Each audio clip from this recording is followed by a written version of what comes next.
अस्सलामुअलैकुम जी, welcome back to my YouTube channel. कैसे हैं जी आप सब लोग? मैं उम्मीद करती हूँ आप सब खैर खैरियत से होंगे। अल्हम्दुलिल्लाह मैं बिल्कुल ठीक हूँ। तो यहाँ पे ना सुबह का टाइम है और सहरी करके सो जाते हैं, फिर उठते हैं तकरीबन मैं तो उठती हूँ 11:30 पौने 12 तक। उसके बाद ना मैं यहाँ पे उठ के कमरा पहले सेट करती हूँ। सिस्टर ने सारी सफाइयाँ वगैरह तो कर दी थी, लेकिन मैंने सोचा कि मैं ना कमरा साफ़ कर दूँ, मैं बाद में उठती हूँ। बहुत सुबह उठ जाती है अम्मी भी और सिस्टर भी। बच्चे स्कूल जाते हैं ना तो सुबह उठती हैं, उसके बाद वो सोती नहीं है। मैं अपने घर की आदी हुई हूँ, वहाँ पे सब हम लोग लेट ही उठते हैं। तो फिर ना मैं उठ के कमरा वगैरह सारा सेट किया, सफाई की। अब ना मैं झाड़ू लगाऊंगी और झाड़ू के बाद फिर पोछा लगा लूँगी तो कमरा साफ़ सुथरा हो जाएगा। और बच्चे जो है वो 11:30 तक आ जाते हैं स्कूल से, और जब वो आते हैं तो उनके आने से पहले ना मैं उठ जाती हूँ, क्योंकि वो जब मैं आती हूँ वो इतने खुश होते हैं ना, और जिस दिन जाती हूँ इतने रोते हैं, खाला आप ना जाओ। मेरे साथ बहुत ज़्यादा अटैच है और मेरे साथ बहुत करते हैं। तो बस मैं उनके आने से पहले उठ जाती हूँ। फिर वो जब आते हैं ना तो वो खुश होते हैं कि खाला उठी हुई है हमारे लिए। तो यहाँ पे ना फिर मैंने सफाई वगैरह की। उसके बाद मैंने ये पकौड़ों का मसाला जो है उसकी कटिंग की। वो मसाला बना के रख देते हैं हम लोग जल्दी ही, और फिर शाम में पकौड़े फ्राई कर लेते हैं। अच्छा, ये ना मैं इसमें मसाले में ना पानी नहीं डालती, क्योंकि प्याज और आलू जो है वो अपना पानी छोड़ते हैं। तो फिर वो जब जिस टाइम हम फ्राई करते हैं ना उस टाइम चेक कर लेते हैं, अगर पानी की ज़रूरत हो तो डाल देते हैं, नहीं तो फिर उसी में ना हम लोग मिक्स कर लेते हैं। तो यहाँ पे ना फिर मैंने नमाज अदा की। उसके बाद मैंने कहा थोड़ी देर में कुरान पाक की तिलावत करती हूँ। फिर कुरान पाक की तिलावत की। और यहाँ पे ना मेरी तबीयत ठीक नहीं थी। ये रात का क्लिप है। कितने दिनों से ना मेरे गले में इतना सख्त दर्द था और साथ बुखार भी था, तो आज ना तबीयत ज़्यादा ख़राब हो गई है। तो मैं फिर इफ्तारी के बाद लेट की थी। अम्मी दूध लेकर आई, मैंने खाया भी कुछ नहीं था। अम्मी कह रही थी थोड़ा सा ना दूध पी लो, और दूध जो है ना वो मैं जामे शीरे के अलावा नहीं पीती। अच्छा, उसके बाद ना मुझे अचानक ही ससुराल वापस आना पड़ा। हस्बैंड मेरे घर पे नहीं थे, वो कितने दिनों से ना गए हुए थे। तो आज वो आ रहे थे तो मुझे कहते तुम भी आ जाओ, 2 दिन के लिए आए हैं और उन्होंने फिर कहीं जाना है। तो इस वजह से ना फिर मैं वापस आ गई। तबीयत भी ख़राब थी, लेकिन तबीयत ख़राब होने के बावजूद मैं आ गई, क्योंकि फिर हस्बैंड आ रहे थे तो मेरा भी फिर दिल नहीं लग रहा था। मैंने कहा नहीं चाहती हूँ ना, वो 1 दिन के लिए आ रहे हैं। तो वो तो मुझे कह रहे थे अगर नहीं आना तो रुक जाओ। मैंने कहा नहीं, मैं आऊँगी। मेरे जब हस्बैंड घर पे होते हैं ना तो फिर मैं कहीं भी नहीं जाती, मैं घर पे ही रहती हूँ। और यहाँ पे ना फिर सहरी का ये टाइम है और मैं सहरी बना रही हूँ। और सहरी में ना मुझे काफ़ी लड़के कह रही थी आप तो सहरी की रूटीन शेयर ही नहीं करती। तो मैंने कहा चलो आज ना आप लोगों के साथ अपनी सहरी की रूटीन भी शेयर करती हूँ। तो मैं गई थी, लेकिन ना मुझे अम्मी और सिस्टर का बार बार ख्याल आ रहा था उनका ही ना। बच्चे इतने ज़्यादा रो रहे थे, तो कोई किसी का ख्याल नहीं करता आजकल। बस आपके जो अपने रिश्ते होते हैं ना उनको ही आपका ख्याल होता है। जो आपके अपने सगे रिश्ते होते हैं बस वही आपका ख्याल करते हैं। और मेरी जो सिस्टर है उसकी तो लाइफ ही ऐसी ही चल रही है कि बस ना ही पूछे। अक्सर आप लोगों के साथ मैं शेयर करती रहती हूँ। आज आप लोग जाइएगा मेरी सिस्टर के चैनल पे, उसको आपने सपोर्ट करना है। और यहाँ पे फिर हस्बैंड भी आ गए थे तो वो मेरी हेल्प कर रहे थे। हम दोनों ने ना मिलकर सहरी बनाई। मैंने रोटियाँ बनाई। आलू जो है वो रात को मसाला लगा के रख दिया था।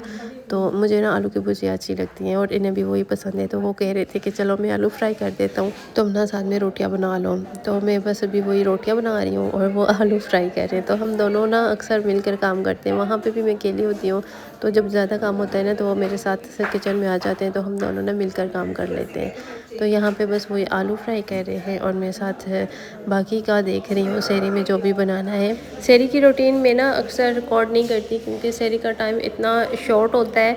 और दूसरा, कभी लेट उठती हूँ तो मामी बना लेती हैं, और कभी उठती हूँ तो फिर होता है कि जल्दी से बना लूँ, देर ना हो जाए ना, तो इस वजह से रिकॉर्ड नहीं करती। फिर जब मैं सुबह उठती हूँ सोकर तो उसके बाद ना मैं अपना व्लॉग बनाना स्टार्ट करती हूँ। आजकल ना मेरा व्लॉग जो है वो मैं डेली ही बना रही हूँ, लेकिन अब मेरी कोशिश है, आज भी लेट हो गया लेकिन मैंने कहा नहीं मैं पोस्ट करूँगी ना, इंशाल्लाह अब डेली करूँगी। बस ज़िंदगी में कुछ चीज़ें ऐसी चल रही होती हैं जो इंसान ना किसी से शेयर कर सकता है और ना वो मतलब किसी को बता सकता है, चाह के भी नहीं बता सकता। तो बस मेरा भी कुछ ऐसा ही चल रहा है। और बस दुआ कीजिएगा अल्लाह पाक सबके लिए आसानियाँ करें और अल्लाह पाक मेरे लिए भी आसानियाँ करें। स्पेशली मेरी अम्मी और सिस्टर को लाजमी अपनी दुआ में याद रखा करें कि मेरा जल्दी से जल्दी चैनल ग्रो हो जाए और मेरी सिस्टर का भी चैनल ग्रो कर जाए। और उसके बाद ना इंशाल्लाह अल्लाह पाक ने चाहा और हमारा अच्छा वक्त आएगा इंशाल्लाह। मेरे पीछे आपको बहुत सी आवाज़ें आ रही होंगी, लेकिन इग्नोर कीजिएगा क्योंकि अभी मैं जब वॉइस ओवर कर रही हूँ तो मैं अपने घर पे नहीं हूँ और यहाँ पे मैं आई हुई हूँ, तो यहाँ पे शोर बहुत ज़्यादा है और बंदा हर किसी को कह भी नहीं सकता कि चुप करो, और जिसको कह सकती है उनको कह दिया है, जिनको नहीं कह सकती उनकी आवाज़ें आपको पीछे आ रही होंगी। घर में जल्दी से निकल आई थे और मेरा व्लॉग एडिट नहीं हो सका, तो मैंने सोचा कि मैं यहाँ पर आके ना एडिट कर लूँगी। और अगर किसी के घर जाके आप व्लॉग एडिट करो ना, तो यही मसला होता है कि पीछे ना वॉइस बहुत ज़्यादा आ रही होती है ना लोगों की। कल जब मैंने व्लॉग पोस्ट किया तो मुझे ना सबने यही कहा कि ईद प्रिपरेशन के व्लॉग शेयर करें, तो इंशाल्लाह मैं वो जल्द आपके साथ शेयर करूँगी। इसी वीक में मैं स्टार्ट करूँगी। और मैंने यहाँ पे अपने लिए ना लस्सी बनाई थी। मैं सहरी में लस्सी लाजमी पीती हूँ, क्योंकि अगर सहरी में लस्सी ना हो तो मुझसे रोटी नहीं खाई जाती। जो थोड़ी बहुत खाती हूँ ना, वो लस्सी के साथ ही खाती हूँ। मैं सो के उठी तो पता चला कि आज हमारी इफ्तार है बाहर, तो उसके लिए ना मैंने कहा चलो कपड़े निकाल लेती हूँ। जाने से पहले मैं अपने सारे कपड़े रख दिए थे मैंने, जो भी गर्म सूट थे ना, क्योंकि मौसम चेंज हो गया था और अब फिर से बारिश होगी तो हल्की सी ना ठंड हो गई है। मैंने ये वाला सूट निकाला तो मुझे याद आया कि इसका सूट तो मैंने डज़न को दिया हुआ है नाप के लिए, फिर मैंने वो रख दिया और ये वाला मैंने निकाल लिया था। ये भी मेरी शादी का सूट है, मैंने कहा चलो ये वाला पहन लेती हूँ। तो ये मैं पिंडी से लेके आई थी, सिटी सेंटर से लिया था, जब शादी थी तब लिया था। उस टाइम इतना खुला था ये सूट और अब सही फिट आता है। तो जब मैंने कपड़े स्टिच करवाए थे वो मेरी कज़न ने स्टिच किए थे ना, सही खुले खुले स्टिच किए थे। तो मुझे कह रही थी कि मैंने उसे कहा था कि इनकी फ़िटिंग करो ना, तो कहती है नहीं तो मैं बाद में ना ये सही आ जाएंगे। तो अब वो सारे कपड़े ना मुझे इतने फिट आते हैं, तो मैं अब ये सोचती हूँ कि अगर उस टाइम मैं इनकी फ़िटिंग करवा लेती ना, तो अब एक सूट भी मैं ना पहन, क्योंकि अब ना जिस्म थोड़ा सा फूल गया है। और दूसरी जो जिन लड़कियों की शादियाँ होने वाली हैं ना, आप लोग ना फ़िटिंग वाले कपड़े मत बनाया करें, वो बाद में बेकार हो जाते हैं। और दूसरे ज़्यादा फैंसी कपड़े मत लिया करें, वो वैसे के वैसे पड़े रहते हैं। मेरे जितने भी फैंसी कपड़े थे ना, वो सारे पड़े हुए हैं अभी तक। और जो दूसरे कपड़े थे वो मैं अभी पहन रही हूँ ना। और जो ज़्यादा फैंसी होते हैं फिर वो टाइम के साथ साथ फैशन चेंज होते रहते हैं, तो फिर ना हम लोग यहाँ पे ना मेरी कज़न जो है वो मेरा ब्लॉग बना, फिर वो जो पुराने कपड़े होते हैं ना वो वेस्ट चले जाते हैं। भी मेरा कोई भी यूज़ भी नहीं करते हैं उनको, तो ये मेरी जो कज़न है ना मेरी बहुत हेल्प करती है। मेरे सारे ब्लॉग्स यही बनाती हैं। मैं बिज़ी होती हूँ तब मुझसे मोबाइल ले लेती है कि आप बिज़ी हैं, मुझे दें, मैं आपका ब्लॉग रिकॉर्ड करती हूँ।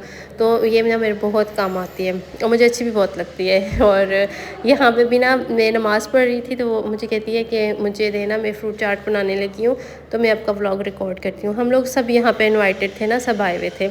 और हमारा ये होता है कि हम लोग जहाँ पे जाते हैं ना, जिसके घर में भी सब इकट्ठे होते हैं, जाहिर सी बात है सारे अपने ही घर हैं, मामू के खाला के इस तरह सारे अपने ही घर हैं, तो हम ना हेल्प करते हैं। जहाँ पे जाते हैं ना उनकी हेल्प करते हैं, मतलब वहाँ पे जाके सारा खाना बनाना जो भी वो लोग कर रहे होते हैं उसमें उनकी हेल्प करते हैं। ये नहीं कि जाके बस मेहमानों की तरह बैठ जाए और वो घर वाले ही बनाएंगे और हमारे आगे सर्व करके, हम लोग ऐसे नहीं करते। हम ना सारी कज़न्स ऐसी हैं। अम्मी लोग नहीं थे, उनके लिए दिल उदास था, क्योंकि वो एक तो दूर बहुत हैं और दूसरा बच्चे जो हैं वो स्कूल जाते हैं और फिर उनको छुट्टी नहीं मिलती, ट्यूशन जाते हैं, फिर कुरान पाक पढ़ने जाते हैं, तो उनको ना फिर छुट्टी भी नहीं मिलती। तो इस वजह से ना वो लोग नहीं आए थे, तो दिल भी थोड़ा उदास था। बच्चे यहाँ पे आते हैं ना तो वो खुश होते हैं, यहाँ सबके साथ मिलकर खेलते हैं और सारे कज़न्स वगैरह यहीं पे हैं। लेकिन ये है कि अब पढ़ाई छोड़ नहीं सकते, तो इस वजह से ना उनका थोड़ा सा आना मुश्किल होता है। इस वजह से फिर वो ना जब छुट्टियाँ होती हैं ना तभी आते हैं, या फिर अगर इस तरह कोई आना हो तो फिर संडे को आते हैं। संडे के अलावा ना वो लोग नहीं आते। तो यहाँ पे इन्होंने फ्रूट चाट की तैयारी कर ली थी और साथ में पकोड़े जो है वो फ्राई करने थे, साथ चावल बनाने थे। चावल जो है वो खाला बना रही थी और फ्रूट चाट जो है वो सारी कज़न्स ने मिल के बना लिया था। और उसके बाद क्या था, पकोड़े फ्राई करने थे। हाँ, वो पकोड़े जो है वो मैंने और मेरी कज़न है, हम मेरी जो नंद है, हम दोनों ने ना मिलकर फ्राई कर लिए थे। तो इस तरह से ना मिलजुल कर काम हो गया था। आजकल ना मैं कहती हूँ हमें ना एक दूसरे का ख्याल करना चाहिए। आजकल मैंने देखा है कि कोई किसी का ख्याल नहीं करता। मैं ये नहीं कह रही कि हम बहुत करते हैं, हमारे भी हो जाता है इस तरह, लेकिन मैं कहती हूँ कि आप जिसके घर जाओ ना, आप देखो आप उसकी मदद कर सकते हो, आपको लाजमी करनी चाहिए। और स्पेशली दावत पे ना हमें जल्दी जाना चाहिए और जिन्होंने बुलाया होता है ना थोड़ी सी उनकी भी मदद करनी चाहिए। वो एक तो उनका दिल खुश हो जाता है और दूसरा उनको भी थकावट कम होती है। हम तो अक्सर यही करते हैं, जब जाते हैं ना खाना वगैरह खा के, फिर जो भी बर्तन वगैरह बहुत ज़्यादा गंदे होते हैं दावत में, ज़ाहिर सी बात है, तो वो ना हम क्या करते हैं कि रात को ना बर्तन वगैरह धो के फिर वापस आते हैं। तो बस ये था आज का व्लॉग। उम्मीद है अच्छा लगा होगा। अच्छा लगा है तो लाइक और शेयर कर दीजिएगा। चैनल को सब्सक्राइब नहीं किया तो सब्सक्राइब कर दीजिएगा। इंशाल्लाह ज़िंदगी रही, अल्लाह पाक ने चाहा तो कल के व्लॉग में आपसे मुलाकात होती है। अपना बहुत सारा ख्याल रखिएगा जी। अल्लाह हाफिज़।